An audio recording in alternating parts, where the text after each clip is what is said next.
Buenas tardes, buenos días a todos y todas. Gracias por venir a este momento tan especial de la 60ª edición del Festival de Cine de Gijón, el brindis a Jean-Luc Godard, y luego tendremos este podcast sobre la película A Vendredi Robinson de Mitra Farhani, a quien tenemos aquí con nosotros, y además que lo va a compartir con el gran crítico y amigo del festival, Roger Coza. Os animo a todos y todas que os quedéis. Y bueno, aquí está, me acompaña también Fran Gallo, director, perdón, jefe de programación del festival. Y quería comentar brevemente, ¿no? lo que vivimos el día del fallecimiento de Jean-Luc Godard, porque íbamos a hacer el primer anuncio de programación de este año y unas horas antes nos enteramos de su fallecimiento y entre las películas que íbamos a anunciar una de ellas era A Vendredi Robinson. Y la verdad es que, bueno, pues entramos en esa rueda de prensa, yo con un nudo en el estómago, ¿no? Absolutamente, por el, por, el- con la idea, ¿no? De haber perdido a un padre y de haber perdido, pues, a un maestro, ¿no? En la película que podéis ver estos días, comparte también protagonismo con Golestan, que es también un filósofo y cineasta de centenario, que, bueno, que ha cumplido ya los 100 años. Y bueno, pues es una correspondencia eh, de ideas absolutamente increíble la que mantienen los dos. Es una película iluminadora. Y quería comentar simplemente también el momento desde que empezó a marcarme a mí personalmente en mi cinefilia Jean-Luc Godard fue cuando en una emisión de Canal Plus vi un programa doble formado por Al final de la escapada, película que no había visto todavía, que me sorprendió mucho, y luego un cortometraje que se llama Del origen del siglo XXI, que es uno de los trabajos que ha hecho pues en la línea que siguen las Histoires du Cinéma, ese trabajo que hace con el archivo, ¿no? Y con la moviola, ¿no? Y jugando con momentos de la historia del cine, con su propia voz en off, con su propia presencia también ante la cámara, ¿no? Una presencia que decía el crítico Miguel Marías que procedía, según él, de la película Fake de Orson Welles. Según él, ese personaje que tiene Godard en las Histoires du Cinéma es un personaje que procede de la película Fake de Orson Welles. Yo estoy bastante de acuerdo con ello. Y luego esa forma de teclear, ¿no? La máquina de escribir que tienen en las histoires, ¿no? El sonido de lo manual, ¿no? Del cine todavía entendido como algo, como película fotoquímica, ¿no? La moviola para ir adelante y atrás, manipulada con las manos. Em, y esa película me marcó mucho porque me pareció que se le podía aplicar lo mismo que él aplicaba a Roberto Rossellini, ¿no? Y los demás críticos de la Nouvelle Vague cuando decían que era un apóstol del cine, ¿no? Porque Rossellini les enseñó a ellos que podían rodar con equipos ligeros, ¿no? Se podía rodar sin falta de rodar en Hollywood, porque Hollywood está cerrado, lo dice literalmente Godard en su momento.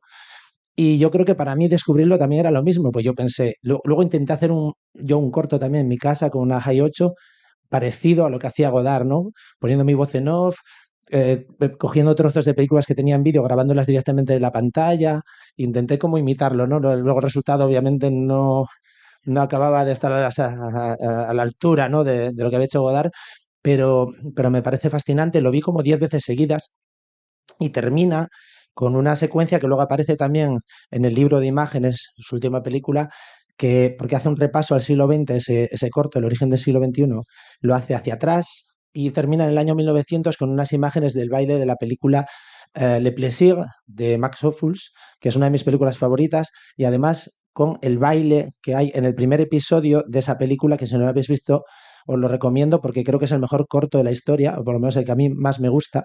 Son como 17 o 18 minutos. Bueno, toda la película son tres relatos de Guy de Maupassant. Los tres son magníficos, pero el primero es impresionante. O sea, el viejo con la máscara, ¿no? Que está bailando en un baile, ¿no? Y es la imagen con la cual Godard identifica bueno, pues el nacimiento del siglo XX, ¿no? O el año 1900. Y bueno, tampoco me voy a extender mucho más, porque bueno, quiero que también pueda comentar algo Fran Gallo y luego, por supuesto, Mitra Farhani, la directora de Avendredi Robinson. Así que bueno, ahora le doy la palabra a Fran. No sabía lo del corto de sí. Queremos una copia. Eh, bueno, nada, yo un poco lo hablábamos hoy por la mañana, si tenía sentido que de repente nos pusiésemos a hacer referencias personales a la hora de hablar de Godard. Yo por un lado siento que siempre me da muchísimo pudor hablar de Godard en público, me da como mucha vergüenza porque está el peso académico y crítico que hay sobre él y de estudios y todo esto, que es como, no sé, como ponerte a hablar de Camarón, por ejemplo, yo no me atrevo ni a abrir la boca, o ponerse a hablar de Borges. A mí me da muchísimo pudor hablar de Borges en público. ¿Cuándo hablas? A lo mejor cuando estás reunido en una cena o algo de eso, tomando un vino con unos amigos, que en realidad luego lo pensaba y decía, es esta situación, en realidad. Y luego también lo pensaba y decía, joder, es que en realidad yo siento que el acercamiento mío a Godard siempre fue mucho más sentimental y de intuición que académico. O sea, como que yo siento que hay películas de Godard y secuencias en películas de Godard que me atravesaron, digamos, emocionalmente y más por intuición, sin llegar a saber exactamente qué estaba pasando ahí, por qué me emocionaba tanto y por qué me ponía tan alerta. Porque siempre lo sentí un poco que seguro que esto en un libro de crítica ocuparía 3 líneas nada más, pero fue mi acercamiento a Godard como programador y como otras cosas, ¿no? Y como persona, como ciudadano a lo mejor. Em, yo sentía siempre que Godard de alguna manera funcionaba como una señal de alarma o como una señal de aviso de esto que estás haciendo realmente será así o no te merecería la pena pensarlo 2 veces porque puede que te estés equivocando. Y el único recuerdo que voy a hacer, yo me acuerdo que en el año 2001 yo vi El Elogio del Amor, que es de las películas que más me reventó la cabeza de Godard siempre, sobre todo esta parte en la que hay un viaje a Bretaña en el que hay un matrimonio que estuvieron en la Resistencia en la Segunda Guerra Mundial, y ahí se produce una situación en la que hay un grupo de chavales que pasan por su casa a pedirles firmas para doblar Matrix al bretón. Y para mí en aquel momento aquello fue como, ¡guau! Que a la vez sucedía otra cosa, que era que una productora que se llamaba Spielberg y Asociados quería comprarle los derechos de su historia de amor para llevarlo a la pantalla. Entonces se metían en litigios contra esa productora. Era como muchos estímulos lanzados a tu cara y organízatelos como puedas. Pero eso me duró muchos años y yo me acuerdo que en aquel momento, y este es el único recuerdo que voy a sumar, yo estaba con un grupo que se llamaba Mus, que habíamos grabado un primer disco que no había funcionado bien de crítica, honestamente, no como hubiésemos esperado. El segundo ya lo teníamos preparado, estaba en marcha, íbamos a meternos, queríamos hacer como el primero, pero mejorarlo. Y cuando vimos El Elogio del Amor, de repente dijimos, tiremos toda la basura y empezamos otra vez de cero. Y un poco la presencia o sea, la relación con Godard siempre fue esa, la idea esa de decir, tíralo toda la basura y empieza otra vez, tío. Entonces, ahora sí que quiero hacer una cita chulísima sobre la gente, sobre todo, que me parece que está bien para la gente que dice Godard, el gran problema de Godard es que no se entiende, que me parece perfecto en un punto que no se entienda, aunque sí lo puedes intuir. En realidad la cita es de algo que escribió Lope de Vega sobre Góngora, pero no es que lo sacase yo un libro de Lope de Vega escribiendo sobre Góngora, sino que es una cita que a su vez hace Borges hablando de Joyce, cuando le gustaba, porque Joyce en un principio cuando era muy joven le gustaba Ulises y luego cuando se hizo mayor ya decía que era una porquería, que no le gustaba nada. Pero bueno, cuando le gustaba y decía, hostia, yo realmente el Ulises no puedo llegar a entenderlo en su totalidad, pero voy a citar a Lope de Vega para decir lo que siento sobre el Ulises y que en un punto es lo que yo creo muchos y muchas sentimos sobre Godard.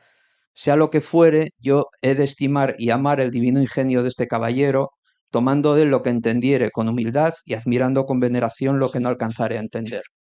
Así que eso fue. ¿Y ahora qué? ¿Brindamos? ¿O a... Ah,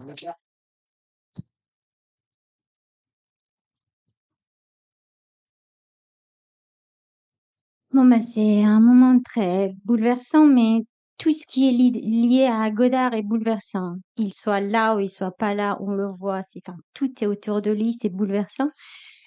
Et je me demandais toujours comment c'est possible. Cet homme, il dégage autant d'émotions, autant de bouleversements, autant il est imprévisible et en soi, cette œuvre d'art, pour moi, Godard, c'est une œuvre comme ses œuvres.